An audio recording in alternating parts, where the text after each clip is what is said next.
কোরআনের মধ্যে দোয়া শেখানো আছে, হাদিসে দোয়া শেখানো আছে। আল্লাহ তার রাসূলকে বলে দিয়েছে ওয়াকুল, হে নবী বলেন, দোয়া করেন। কি দোয়া?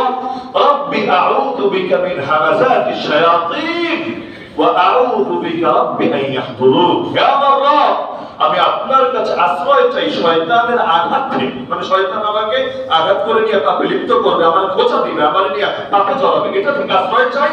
এবং আপনার কাছে আশ্রয় চাই শয়তান আমার কাছে আসা থেকে, উপস্থিত হওয়া থেকে।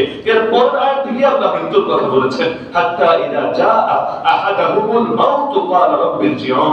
এখান থেকে প্রমাণিত হয় যে শয়তান তো আসে, অল্টেকে আসে, এটা ঠেকানো আমাদের কোনো সাধ্যের কথা না। কারণ রক্ত চলে যেভাবে, শয়তানও চলতে পারে রক্তের সাথে। হাদিসের মধ্যেই আছে ইন্না শাইতানা ইয়াজরি মিন ইবনি আদম মাজরাদ দাম। তাহলে শয়তান আসা থেকে আশ্রয় চাই মানে কি? পরের আয়াতের সাথে মিলাতে বোঝা যায় যে আল্লাহ মরার সময় যাতে অন্তত এই শয়তানটা আমার থেকে দূরে দূরে থাকে, আর ফেরেশতাদের ভালো ভালো সুসংবাদ শুনে আমি যাতে মরতে পারি, শেষ নিঃশ্বাস ত্যাগ করতে পারি, সেই তৌফিক তুমি দিও আমাকে।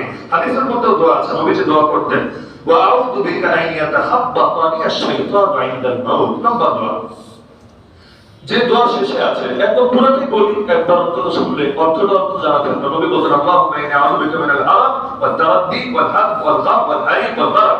অনেকগুলো কথা। হে আল্লাহ, দুশ্চিন্তা থেকে আশ্রয় চাই। হে আল্লাহ, পড়ে যাওয়া থেকে আশ্রয় চাই। হে আল্লাহ, আগুনে ডুবে যাওয়া থেকে, আগুনে পড়ে যাওয়া থেকে, পানিতে ডুবে যাওয়া থেকে আশ্রয় চাই। বলে বলে বলে লাস্টে গিয়ে বলেছেন, হে আল্লাহ, আমি আপনার কাছে আশ্রয় চাই যাতে মৃত্যুর সময় শয়তান আমাকে ধোঁকা দিতে না পারে, আমাকে যাতে ওই সময় কলঙ্কে জড়াতে না পারে, এটা থেকে আশ্রয় চাই। তো নবীর তো আশঙ্কা নাই, আশঙ্কা তো উম্মতে। নবী দোয়া করে উম্মতকে শিখিয়ে গিয়েছেন। তারবি বাক্য পারি বা না পারি, অন্তত বাংলায় তো বলতে পারি আপনাকে। কারণ আল্লাহর কাছে তো আর ভাষাটা মুখ্য ব্যাপার না। এমনকি মুখ দিয়া বলেন না, প্রয়োজনে দিল দিয়া বলেন। দোয়া খালি মুখ দিয়াই পাই এমন না। যেমন আমরা মুরব্বীদের কাছে, উস্তাদদের কাছে দোয়া চাইলে বলতো, বাবা মুখ দিয়ে চেয়ে নেয় যে দোয়া, সে দোয়াগুলো ছোট দোয়া। আর এমন কিছু করবা দিল থেকে অটো বের হয়ে আসবে যে দোয়া, এই দোয়া গুলো বড় দোয়া। বাস্তবে আলহামদুলিল্লাহ, বাস্তবে এটা তো সামনে বলবেন দোয়া করে, দোয়া সবাই করে, কিন্তু আপনি এমন কিছু করলেন যে দিল থেকে দোয়া বের হয়ে আসে, সুবহানাল্লাহ। কি লাগে? আমরা দেখেছি আমাদের এমন উস্তাদও ছিলেন যে কাবা গিলাফ ধরে পর্যন্ত কোন ছাত্রের জন্য দোয়া করে এসেছেন। তো ছাত্র তো শত শত, হাজার হাজার। তো যেই ছাত্র এমন ভাবে দিলটা দখল করতে পেরেছে যে কাবার গিলাফ ধরেও তার জন্য দোয়া করে, শেষ রাতে তাহাজ্জুদ পড়েও তার জন্য দোয়া করে, জিন্দেগিতে আর কি লাগে? আমরাও তো মনে করি আলহামদুলিল্লাহ আল্লাহ যতটুকু এনেছে এই বড়দের দোয়ার ফসলি, বাস্তবে দোয়ার ফসলি এটা কি আছে? এমন জীবন থেকে তো কিছুই তো নাই। এজন্য দিল থেকে যেটা বের করা যায় এটাই বড়।